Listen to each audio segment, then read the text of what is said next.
Wesh les gens, c'est Revive, et bienvenue dans la dernière review de l'année. Et oui, une année complète de reviews s'est écoulée, et bon sang qu'on a eu le droit à des chapitres incroyables cette année. Et pour la terminer en beauté, il faut savoir qu'on a aujourd'hui eu le droit à ce que j'appelle un très gros mois pour Jojo Lion. Et oui, en plus de ce chapitre, le tome 25 compilant les chapitres 99 à 102 est sorti. En voici la cover, que je trouve absolument superbe, particulièrement le tome en physique qui rend super bien. Certains d'entre vous remarqueront les morceaux de rocher absents sur le visage de Josuke, mais je peux affirmer avec quasi certitude que c'est un simple choix artistique pour l'illustration. Au passage, on peut voir Speed King sur la tranche. Peut-être un retour de Jobin dans les prochains chapitres, qui sait. La deuxième raison qui fait que c'est un gros mois, c'est parce que bien sûr, qui dit nouveau tome, dit cover de l'Ultra Jump qui va avec. La voici donc, toujours dans le même style avec Yasuo et Josuke dans leur bulle, avec un mélange de couleurs du plus bel effet. Et la dernière raison, c'est parce qu'on a eu des infos extrêmement intéressantes sur le déroulé de l'histoire avec la sortie de tout ça. J'y reviendrai dans la review, mais entre les fameuses pages explicatives tant attendues de Toru, Wonder of You et tout ce qui va avec, ainsi qu'un gros teaser inédit pour le volume 26, on a été servi comme des rois. Allez, assez tergiversé. Voici la cover de ce chapitre, qui est encore dans la même veine mais cette fois-ci sans Yasuo, et avec un Josuke qui possède bel et bien ces morceaux de rocher sur le visage. Pour le coup, j'aime bien cette cover, mais elle est bien loin des autres sorties récemment à mon goût. Enfin, on va pas tout avoir. On a en tout cas une description assez intéressante. Ces bulles sont des lignes, et elles tourbillonnent. On doit donc s'attendre à un chapitre reprenant du côté de Josuke et Mamezuku, et qui tournera, c'est le cas de le dire, autour de cette fameuse idée de la rotation des bulles, intégrée dans le chapitre 100. Ce chapitre est nommé Endless Calamity Partie 9, quoi qu'on peut douter de ce nom, étant donné que les derniers chapitres de la série Endless Calamity ont été renommés par des The Wonder of You au sein du tome 25. Allez, il est maintenant temps d'entamer ce tout nouveau tome de Jojo Lion, qui va s'avérer riche en surprises et événements, avec le chapitre 103. Comme d'hab, la vidéo est divisée en deux parties que vous pouvez choisir de regarder ou non. Alors, avec Noël qui arrive à grands pas, avons-nous eu le droit à un très beau cadeau en avance?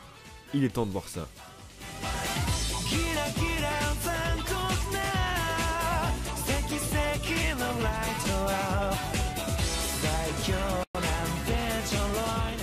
Quittons un peu le chaos des effroyables combats qui ont lieu à Morio actuellement, pour avoir un aperçu de la ville depuis les hauteurs, tranquillement. Un avion survole la ville, et est prêt à se poser tout en douceur vers la jetée. Mais le calme apparent ne sera que de courte durée, car quelque chose de bien moins reposant se prépare. La porte de l'avion va se détacher d'un coup, et commencer à s'écraser sur la ville. Alors que cette porte virevolte au gré du vent, l'on se demande à quoi cet incident, noyé parmi tant d'autres similaires, peut être dû. À cause d'un anticyclone? De concentration de particules fines? D'un manque de rigueur sur l'entretien de l'avion? Ou encore quelque chose d'autre? Enfin bon, on n'a pas le temps de se poser ce genre de questions, car l'on va retrouver notre cher duo, qui nous avait laissé sur un sacré cliffhanger la dernière fois. Et notre cher Yasuo a de la chance. Joshu va arrêter son attaque en trébuchant sur le pot de Lokakaka. L'homme ne sait plus ce qu'il fait. Yasuo, qui est toujours au téléphone, se retourne, et voit Wonder of You qui vole, tandis que son manieur est encore et toujours caché dans la forêt. Wonder of You confirme que la calamité arrive. Le destin de Yasuo est désormais scellé. Une calamité qui arrive, hein. Allez, on passe du côté de l'interlocuteur de Yasuo, en la personne de Nijimura Kei. Je vais dire Kei maintenant, ça me paraît plus correct au vu des derniers mots d'Araki. Cette dernière marche dans les couloirs d'un pas déterminé vers Josuke. Yasuo a beau la prévenir que c'est dangereux, la femme avance sans rechigner. Elle doit sauver son frère. Alors, que se passe-t-il du côté de ce dernier? Wonder of You provoque Josuke à la manière de Dio, et ce dernier, avec un regard déterminé, ne fléchit pas. Il repense à ce qu'a dit Mamezuku à propos de ses bulles, et va commencer à détruire des flacons de Lokakaka 6251, avec l'espoir que Wonder of You l'arrête, et donc vienne à lui. Après une explosion badass, Wonder of You demande à Josuke d'arrêter, et lui dit à quel point ces flacons sont chers et importants pour l'humanité. Josuke le taunt, mais Wonder of You continue de provoquer Josuke en lui disant que Yasuo va bientôt mourir. Elle est désormais prise dans le flot de la calamité. Mais Josuke résiste et continue de détruire ses flacons en masse. Tout à coup, une balle venant de l'extérieur va venir se coincer dans la gorge de Josuke. Après une autre provocation de Satoru, il lui met un kick, tandis que sa bulle, sur sa cheville, va bouger d'une manière que l'on connaît bien, tout en écorchant le pied de Josuke. À cause de cette blessure, Josuke trébuche et s'empale sur des objets traînant par terre. Mais, alors qu'il est dans une fâcheuse posture, un vent froid et fort souffle sur Wonder of You. C'est dans une sublime planche que Bandit Sway apparaît tout à coup. Et là, coup du destin, le stand va renvoyer les bulles de Josuke alors solidifiées sur Wonder of You. Le stand voit apparaître Kei, lui demande si elle vient l'attaquer, et l'on remarque, malgré le fait que l'on pensait la chose impossible, qu'elle a réussi à blesser le stand, et par conséquent, Toru. Ce dernier panique, et Josuke repense encore une fois à ce que lui a dit Mamezuku avant de s'évanouir. Il y a quelque chose que Josuke ne remarque pas à l'intérieur de ses bulles de savon. Soft and Wet n'a pas encore dévoilé tout son potentiel. Et c'est sur cette note d'espoir que se termine ce chapitre d'une intensité rare. Alors, je ne sais pas ce que vous en avez pensé, mais c'est un chapitre que j'ai trouvé sacrément bon et bien rythmé. À la manière du chapitre 101, et contrairement au chapitre 102, l'on a un chapitre bien focalisé sur l'action qui n'apporte pas spécialement de questions, mais simplement des réponses et du combat bien stylé. Je vais revenir sur tout ce qui fait que ce chapitre est si bon dans l'ordre, comme d'habitude. Alors tout d'abord, cette scène introductive de l'avion. Scène que, à vrai dire, je n'avais pas trop compris lors de ma première lecture. Si c'est votre cas, rassurez-vous, je suis là pour l'expliquer, ou du moins en donner mon interprétation. Et vous allez voir que c'est assez simple finalement, et surtout assez stylé. Bon, selon moi, et à vrai dire je pense avoir très peu de chances de me tromper, cette porte que l'on voit se détacher et tomber sur Morio est une calamité liée au stand de Toru. Ce qui me fait dire ça, c'est le Wonder of You de Toru qui dit à Yasuo que la calamité approche et qu'elle va y passer. Je pense que cette calamité n'est autre que la porte d'avion qui fonce en direction du jardin des Higashikata, pour faire un Roda Lorada directement sur Yasuo. L'explication du début aussi, en mode peut-être que c'est lié à une défaillance technique, ou à un anticyclone, on sait pas hein. Enfin voilà, je pense que c'est de l'ironie pour bien nous faire comprendre que c'est pas normal. J'ai beaucoup aimé la mise en scène, avec une scène qui est toute tranquille et reposante tout du long, avec de superbes plans et des explications techniques à la Araki, mais qui en réalité présagent d'un événement désastreux qui résultera en une calamité. En tout cas c'est une très bonne idée, parce que ça va donner une tension omniprésente et un temps imparti pour venir à bout de Toru, avant que la porte ne s'écrase sur Yasuo. J'ai hâte de voir ce qu'il en sera. Enfin, ça reste de l'interprétation mais ce serait stylé, et ça donne une atmosphère toute particulière à la destination finale.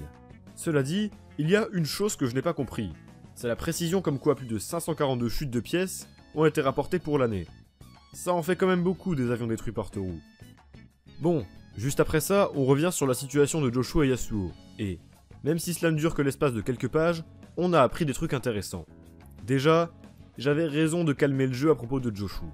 L'homme est bel et bien manipulé par Wonder of You, c'est clair et net. Il suffit de voir son état, et sa lamentable chute qu'aucun humain en capacité de tous ses moyens n'aurait pu faire. Peut-être même que c'est le Joshu intérieur qui lutte contre le stand de Toru. En tout cas, Yasuo s'en sort, et c'est tant mieux. Et aussi, l'on a la confirmation que Wonder of You peut être à plusieurs endroits en même temps, étant donné qu'il est clairement apparu devant Yasuo, alors même qu'il se battait contre Josuke. Je ferai un grand instant Satoru à la fin de la review, donc je vous y donne rendez-vous, mais en tout cas, je trouve ça dommage, car ça annihile mon idée d'un combat sur deux plans, d'un côté contre le manieur, et de l'autre contre le stand. Bon, le combat se déroule tout de même sur deux plans, mais à chaque fois contre le même stand, c'est quand même cool mais moins bien. Enfin bref, en parlant de combat, il est temps de revenir sur le principal événement de ce chapitre, la confrontation en 1v1 entre Josuke et Satoru. Et bon sang, quel pied! Le combat est juste tellement bon. Il y a tout ce que j'aime dans Jojo. Ça se balance des répliques et des punchlines bien stylées. Je pense notamment à Josuke qui se fout de la gueule de Wonder of You en parlant de ses sneakers d'occasion, ou le stand qui provoque tout le temps Josuke. Franchement, on rajoute à ça une superbe mise en scène et des refs au combat Jotaro vs Dio, et on obtient un bon combat bien violent à la Jojo qui fait du bien. Aussi, la détermination de Josuke fait plaisir à voir.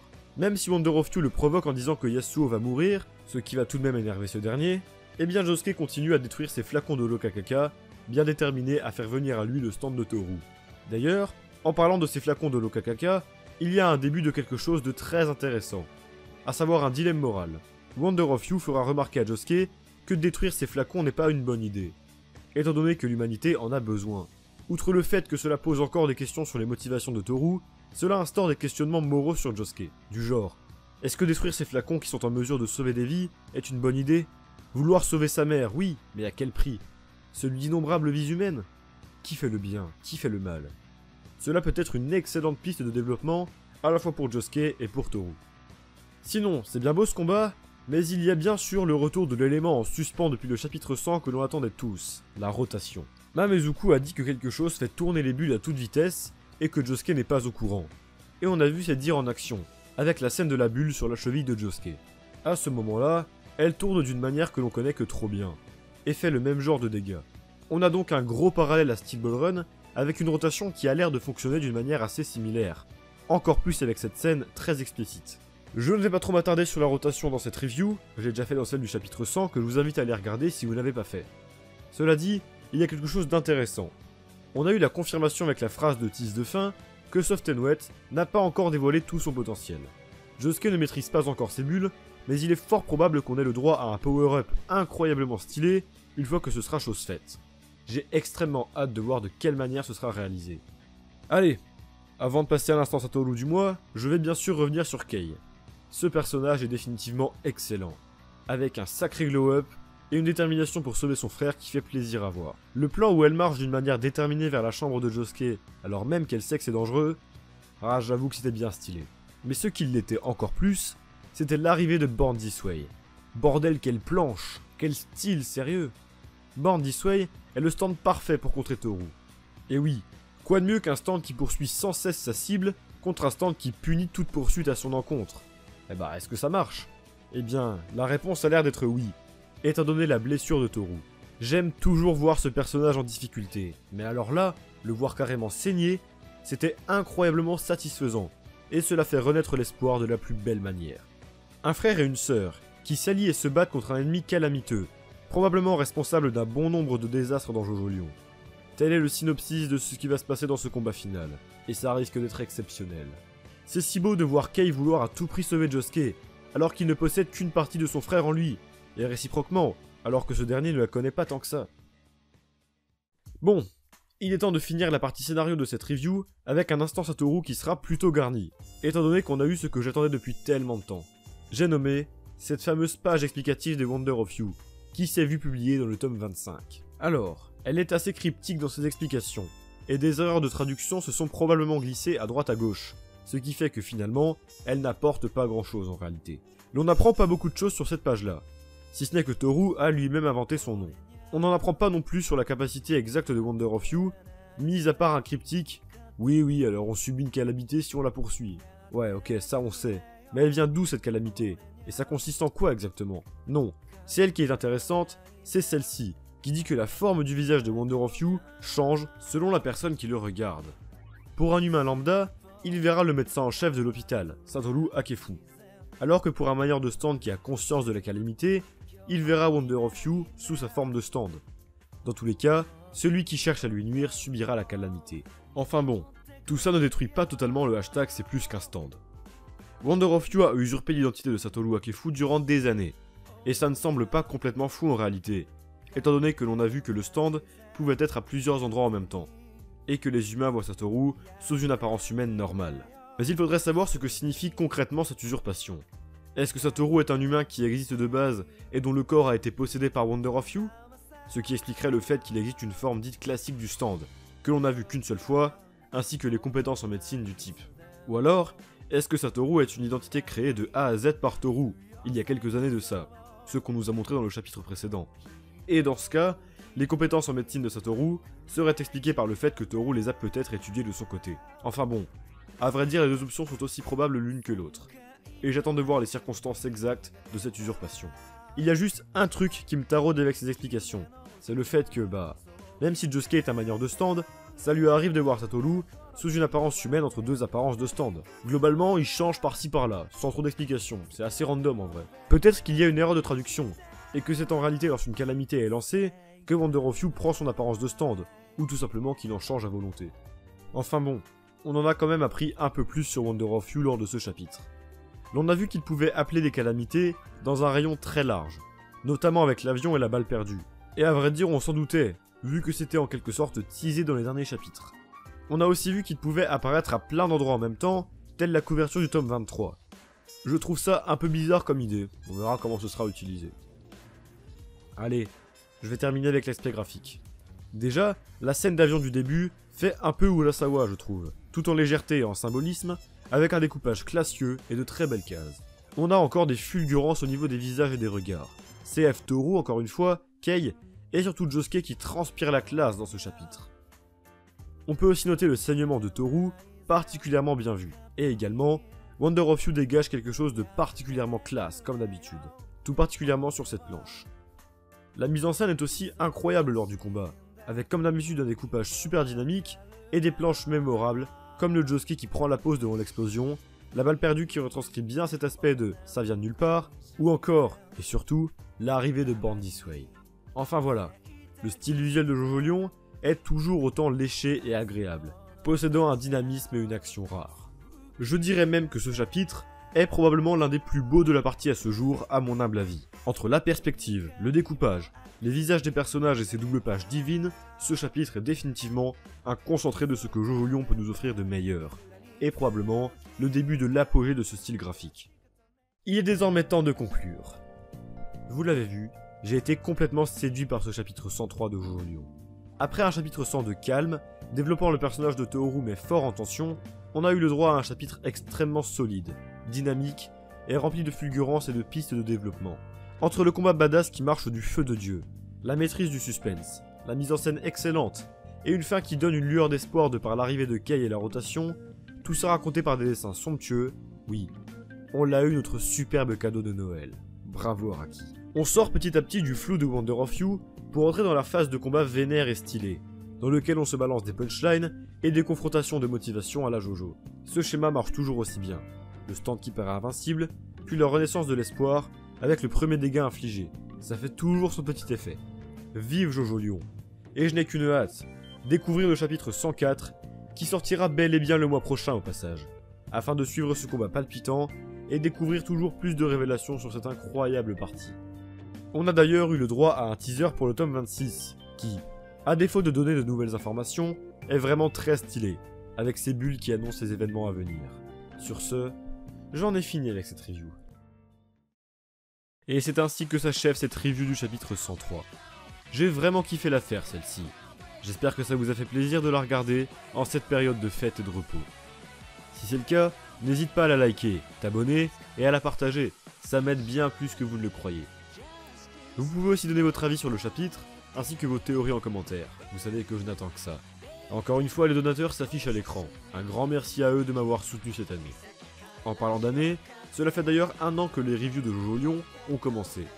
Très honnêtement, je m'attendais à tout sauf un tel engouement. Et c'est une sacrée fierté de réunir autant de monde sur des reviews dédiées à la partie 8 de ce manga qu'on aime tant. Ça continuera encore l'année prochaine, ne vous inquiétez pas. Je compte aller jusqu'à la fin, et même si ça n'est pas le cas, je ferai quand même une vidéo sur le chapitre final lorsqu'il sortira. Enfin bon, assez parlé des reviews. J'ai moi aussi une surprise pour vous. Vous pensiez que cette vidéo était la dernière de l'année? Que nenni, puisque c'est ni plus ni moins qu'une toute nouvelle chronique random qui débarquera dans à peu près une semaine, dédiée à un manga méconnu qui me tient à cœur, et j'ai nommé Blue Giant. Allez sur ce, j'espère que vous serez présents, car j'ai hâte de vous montrer mon travail. Et je vous dis salut tout le monde. Et plus que jamais, n'oubliez pas que Jojo, c'est la vie. Ouais.